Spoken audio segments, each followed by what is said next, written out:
Alright, so we're going to start by talking about groups. So, this is the first thing we're going to talk about. And so, what is a group? So, let's write a definition. A group is a set, let's call it G, and a map, and we're going to say, I don't know, P for product, I think. It's going to go, this map is going to be a map that goes from G cross G and map to G. And this is our law of composition. And the map, so let's just call that law of composition.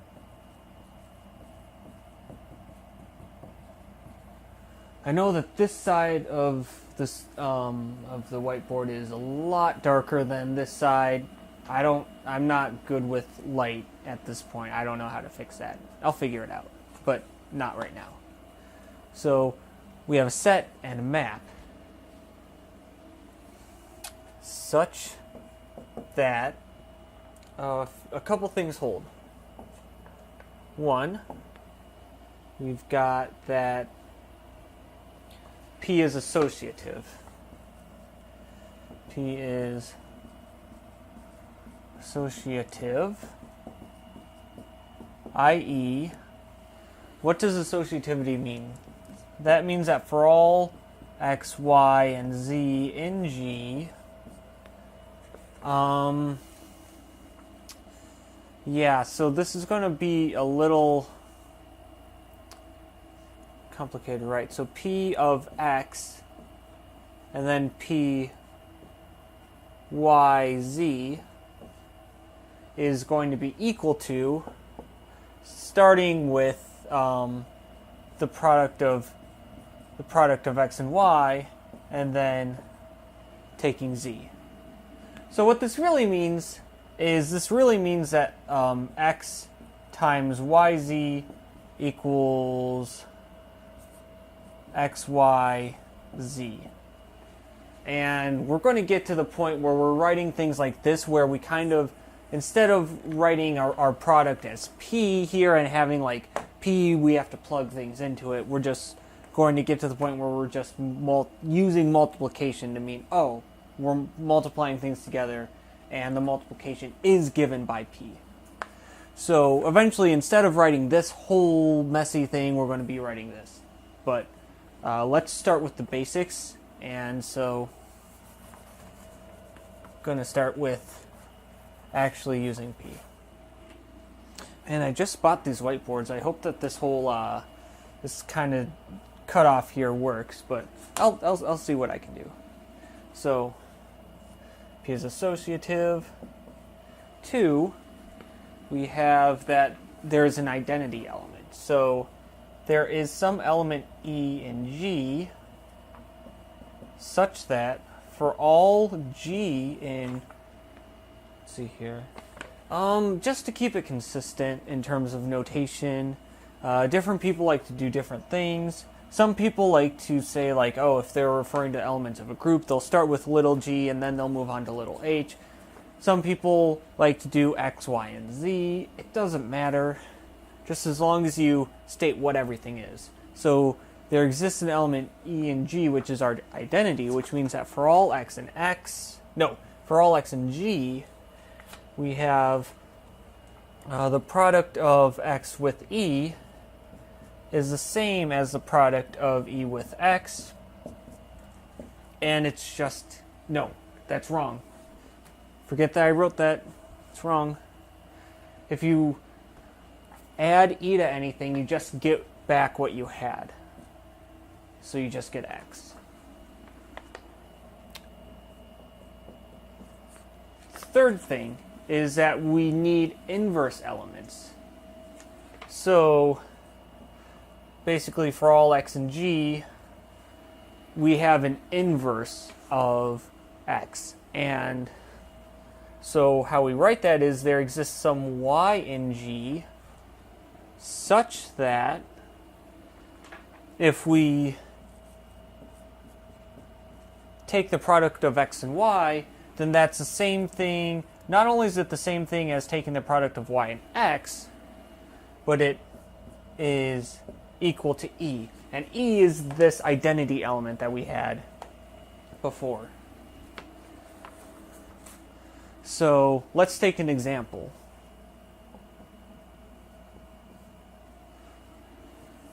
Fun fact, this EG is Latin for something which means example, and this IE stands for something which is Latin for that is.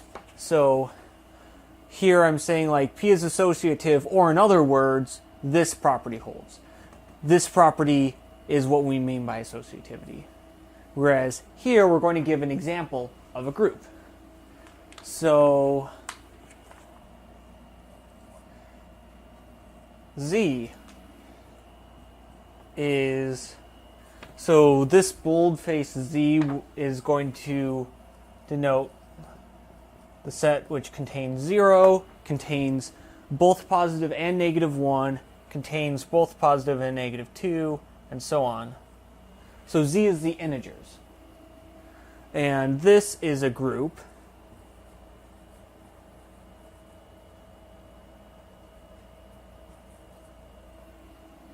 But that's not really a complete statement to say that this thing is a group, because all I've shown you is a set.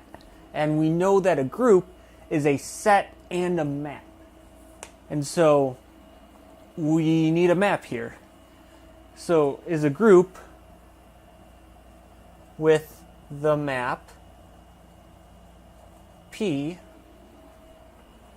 and we're going to have P, and then if we take two integers x and y, P of xy is going to be x plus y. And so let's prove that. So for associativity,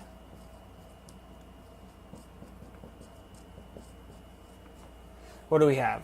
We have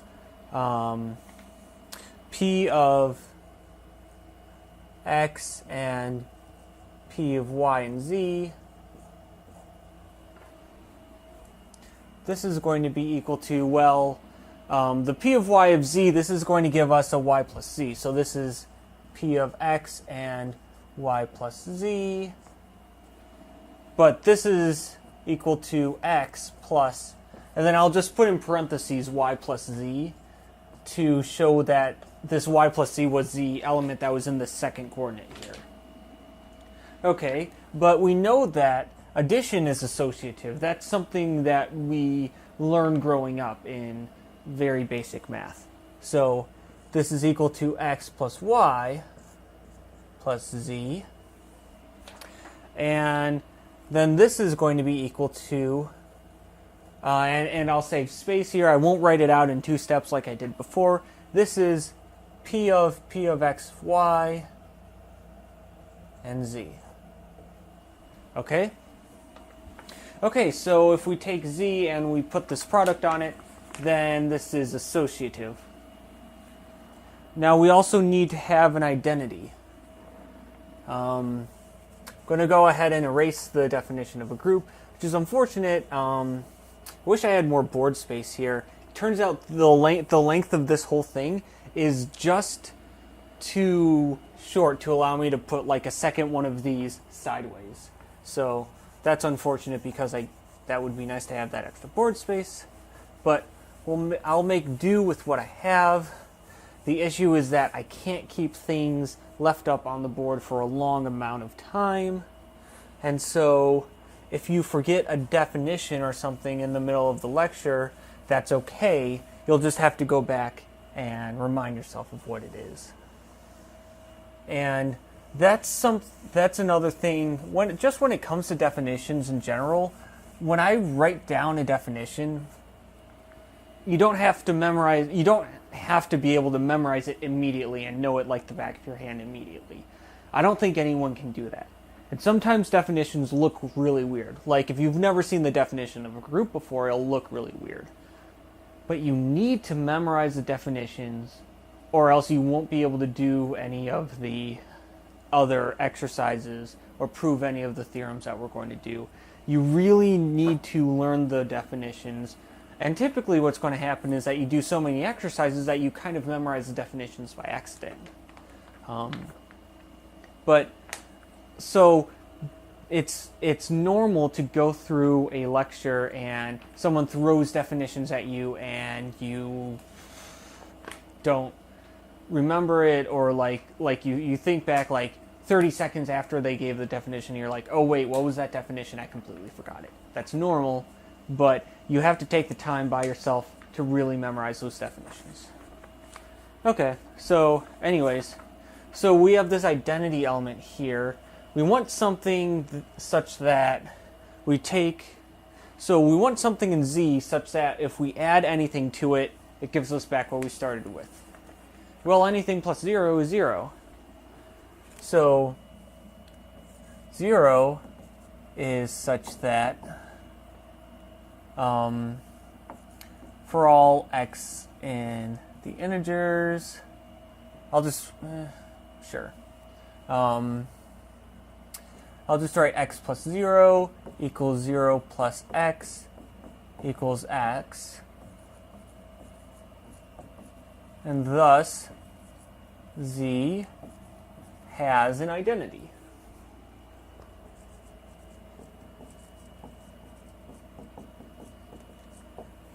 So now that we have an identity, we want to find inverses. So we want to be able to say, okay, so if we take any element of Z, what can we add to it to get 0?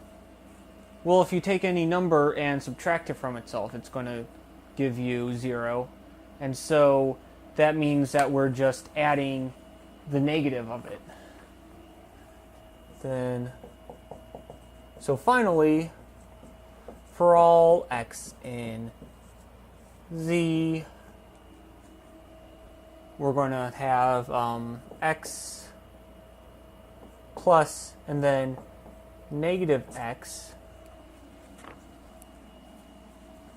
Well, first of all, I guess before we say that, I guess we have to say that we need to say that there exists, so for all x in G there exists a y in G such that you add these things together and we get the identity.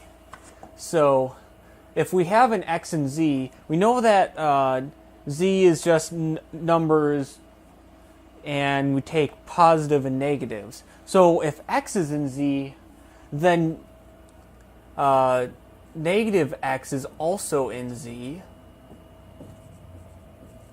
And it turns out if we take x plus negative x, this is going to equal negative x plus x, which is 0. Hence, and then sometimes we'll write it like this. Z plus is a group. So here what we've done is we've taken a pair in parentheses where we've got Z here and we've got plus here.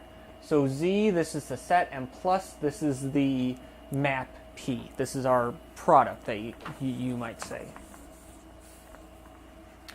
Okay, this is moving, I'm going through this a little slowly.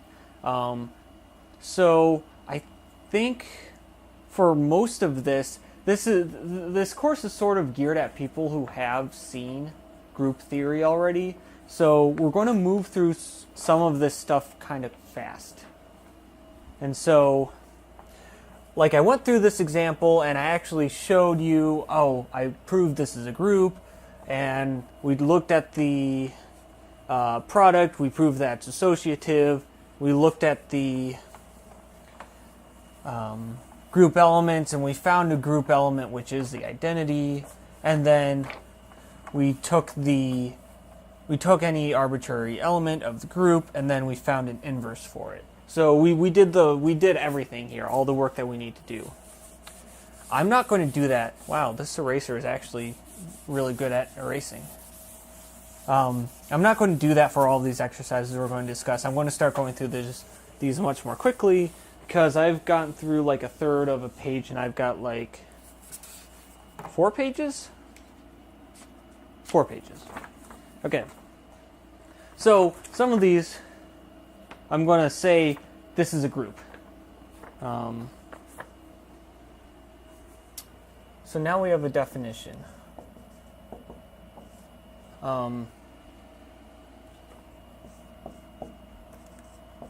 A group without 3 is a monoid. And of course, what's 3? I wrote that earlier. That was the third thing for the definition of a group. Of course, you're not supposed to memorize that, and it's not like called number 3. That's not like a typical mathematician notation. That's just what I happen to call it when I gave the definition. So what I'm doing here is I'm kind of condensing a lot of what this definition really looks like. What the definition really looks like is a monoid is a set together with a map. So it would be a set, let's say capital X, together with a map from capital X cross capital X into X, which is our product, such that this product is associative and there is an identity element. And so that's everything that we said about groups, except it doesn't have that last thing. It doesn't have inverses. So, for example, n equals 0, 1, and 2, ...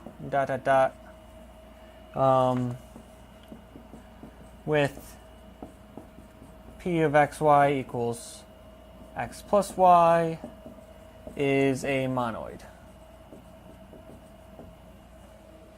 And basically you prove that the same way I did before. You prove associativity is proven the same way as I did before. Adding a 0 ends up being the identity, and that works. But we don't have inverses. Like, you can't add anything to 1 to give you 0. Now, of course, you might say, oh, well, yeah, you can add -1.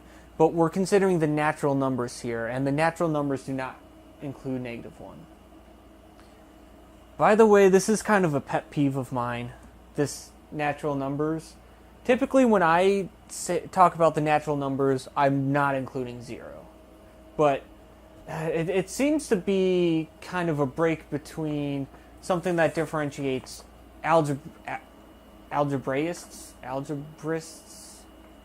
algebraically minded people and analysts. So if you study real analysis or complex analysis, something analytic, maybe even PDEs, then typically I think most analysts will say that the natural numbers are 1, 2, 3, and so on. But then a lot of people who work more with algebra will include 0 in the natural numbers. And so I, of course, don't like seeing this, but I mean, I'm just going to go with it. I'm not going to fight it too much. Let's see here. So then I'm going to do another definition in here, and there's not a lot of space here, but it's not an important definition because we're not really going to talk about them. So a monoid without 2 is a semigroup.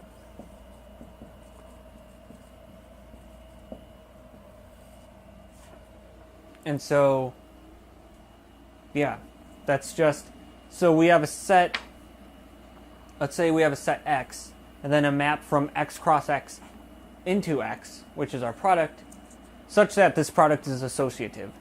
And that's it.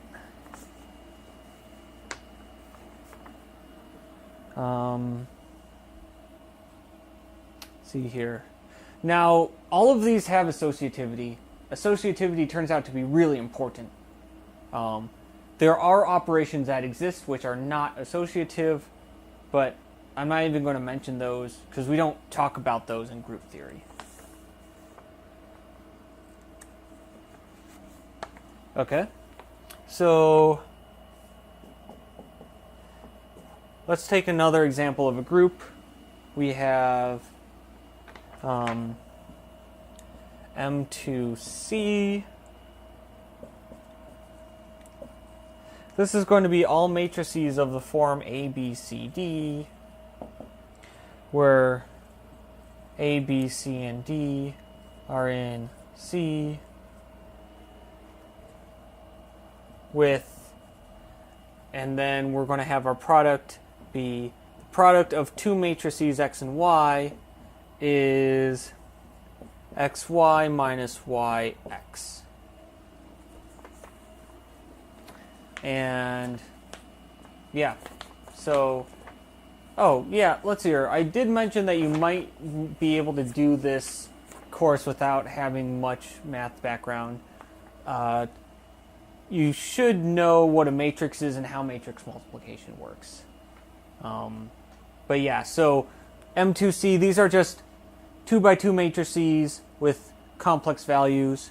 And if you just do this kind of random looking operation, then you can check that this is a group. I'm not going to do it because, like, I don't know. I don't really care. I mean, I'm sure there's situations where this group comes up, but, like, I don't know. I'm not super thrilled about, let's see how many examples of groups we can come up with.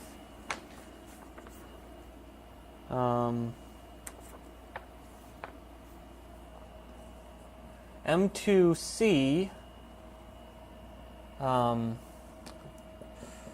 So notice that if you have this XY minus YX, then that makes this a group, and so we have inverses. And that's actually kind of neat, because if you look at, if you consider the product as just matrix multiplication, then some matrices don't have inverses. So like if you look at the zero matrix, oh, I should have mentioned that. But the identity in this matrix is going to be the identity matrix, which is 1, 0, 0, 1. So A equals D equals 1 and B equals C equals 0. So that's the identity matrix. That's going to... Ooh, is that going to be the identity here?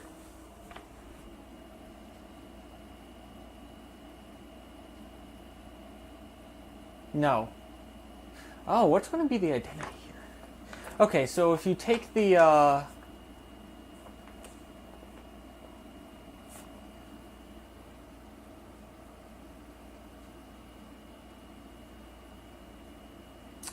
So if you take the identity matrix, then taking the product of x with the identity matrix is going to be x minus x, which is 0. That's not x.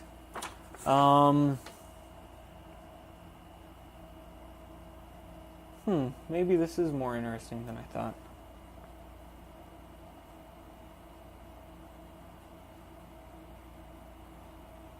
Or is this supposed to be an example of a no. Let's see here. I know before this we had a example of a non-associative operation. I skipped over that.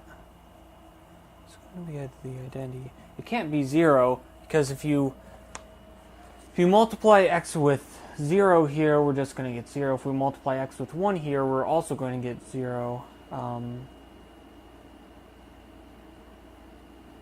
Yeah, I don't know. I'm almost tempted to say this might not be a group. I don't know. I'm blanking right now, and I'm not going to be able to do this on the spot. There's something called blackboard blindness, where you like get in front of a blackboard to teach people and you can't think as straight. It also works for whiteboards. It's just being in front of people or just teaching math in some sense, even if you're not literally in front of people. But yeah, this is an example of something. I don't quite know what, but it's something. Okay, so I'm going to stop sinking time into that and move on to this. So M2C with this product is a... Now, let's look at the zero matrix. Well, okay, if you take any matrix and multiply it by the identity matrix, which is just ones across the diagonal going this way, then you can do matrix multiplication and show that that's going to be the identity element, because you multiply anything by that and it's going to keep the matrix the same. But what if we take the zero matrix and is there anything we can multiply by the zero matrix by to get the identity matrix? Well, no, because if you multiply the zero matrix by anything, you get the zero matrix. And so not all elements are invertible, and so it's a monoid. You can prove that we still have an identity, which is the identity matrix. That's why it's called the identity matrix, by the way, is because it's the identity. And it's also associative.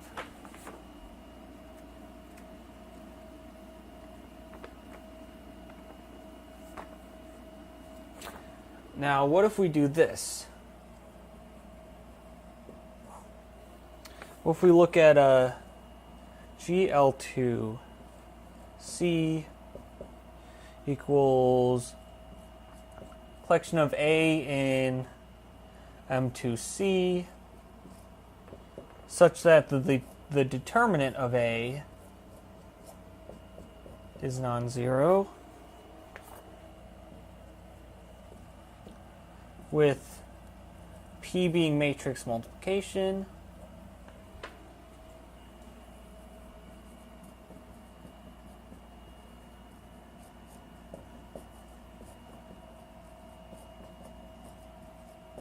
is a, well, we know that, so this is again more linear algebra. So if you take a matrix that has non-zero determinant, that means that's invertible, which means that you can find a matrix such that you multiply it by that matrix and you get the identity matrix. And so that's exactly what we need. That's inverses. And so this is a group. So if you're looking at all of M2C, you've only got a monoid. But if you kind of restrict your focus to the matrices that have non-zero determinant, then you're going to get a group.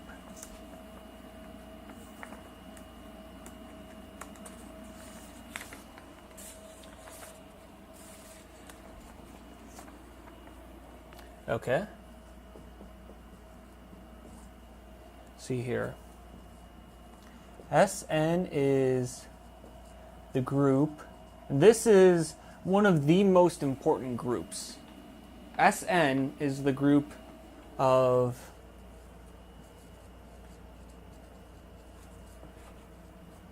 permutations of the indices from 1 to n.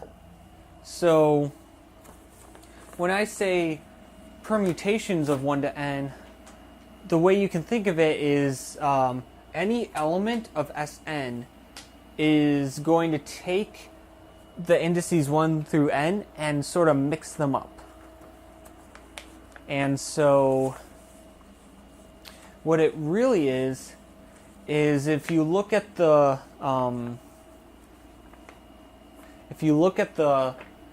set containing the indices from 1 to n, then Sn is the collection of bijective functions from this set onto itself. So it's the collection of functions that take elements, that take indices from 1 to n and give you indices from 1 to n, and they do it in such a way that if you start with two indices, they will map to different indices, and then if you look at the possible indices that can be mapped to, that ends up being all indices. All indices can be mapped to using this bijection.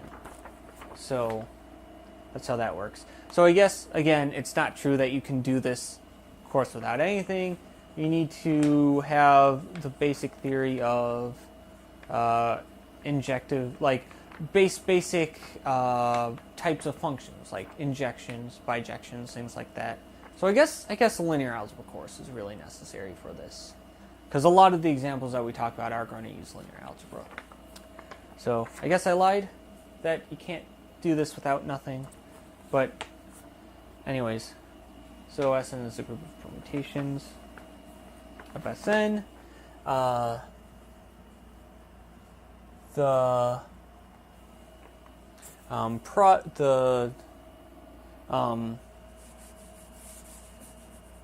P is composition,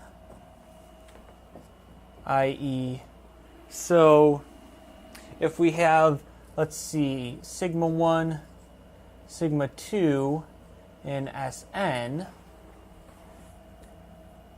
then the product of sigma 1 and sigma 2 is going to be, let's say, sigma 1 of sigma 2.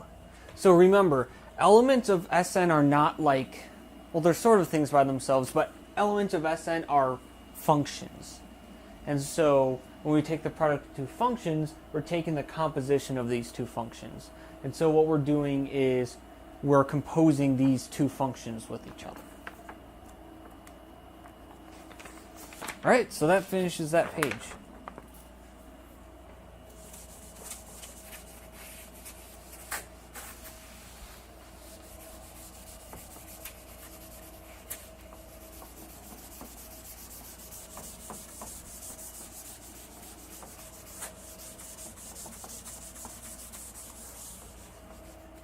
Perhaps the cloth was a little better at erasing. Whatever. So, let's prove a lemma.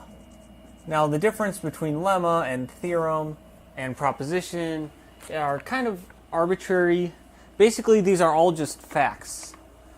And typically what a lemma is it's a fact that's not really interesting or useful on its own, but it's mainly just a really useful tool that ends up being helpful in a lot of other theorems and other propositions. So, anyways, in a monoid,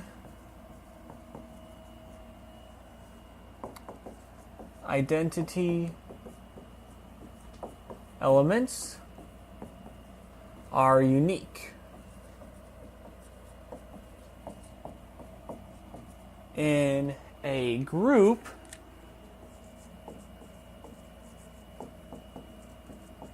inverses are unique.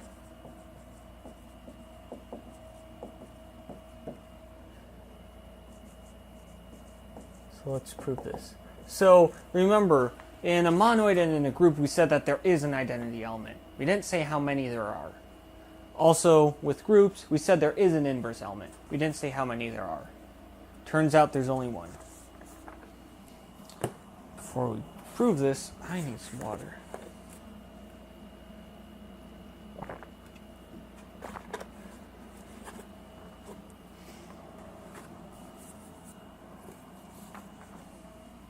Okay, let's prove this. Let M be a monoid with composition, say P. I'm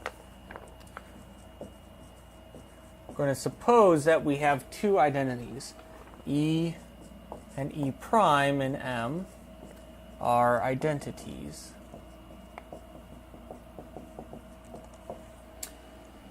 Then what? Then, let's see here. So E,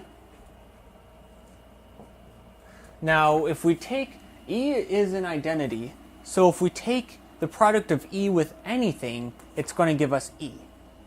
In particular, if we take the product of E with, say, E prime, it's going to give us E. So E ends up being equal to the product of E with E prime. Now remember, E prime is an identity. So if we take the product of E prime with anything, we get E prime.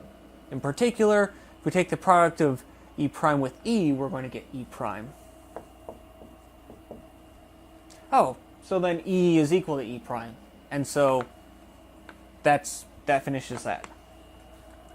So next, I'm going to I could probably work on my writing in a straight line, but oh well. G be a group. So let X be in G, and let Y and Z in G be inverses of X.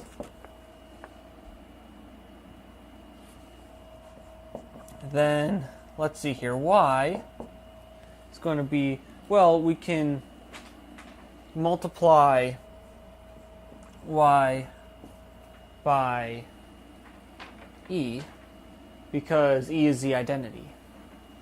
But what else is the identity? Oh, well, if we take the product of Y with, see here, if we take the product of X with Z, X and Z is an inverse of X, and so the product of X and Z is going to give us E. So we can just plug that in here. So this is the product of Y with the product of X and E. But remember, we have associativity. So this is equal to the product of Y and X with E. No. That's wrong.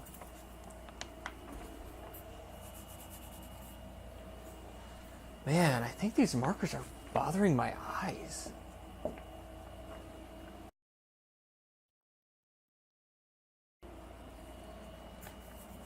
I'll have to get some better circulation in here. Anyways, so this is equal to this, and this is equal to P of E. Well, the product of Y and X is E, and so this is just P of E and Z, which is just Z. So if we look at this long string of equalities, we have Y equals Z. And now I'm going to take a break to figure out what is going on with my eye.